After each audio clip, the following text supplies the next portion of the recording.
is nou hier so op die grondpad wat van net buitekant Leidenburg afloop, al die pad terug tot by Sedwala. Ek het van Sedwala se kant af verby Sedwala grotte volgende gery. Nou lyk dit hier wat amper tot by Leidenburg.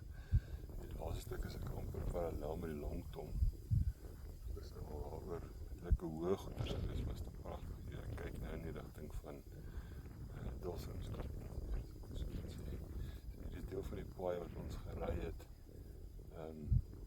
Met ons Savitlatskatstedlooi toer. Hier is die een lang opdraande is vir ons die aand by die uitkyk Staatsbos geslaap het.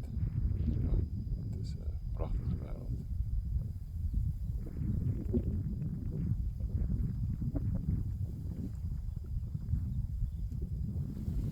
Ek sien daar in die verte is 'n dam, ons moet op die kaart kyk wat 'n dam is dit.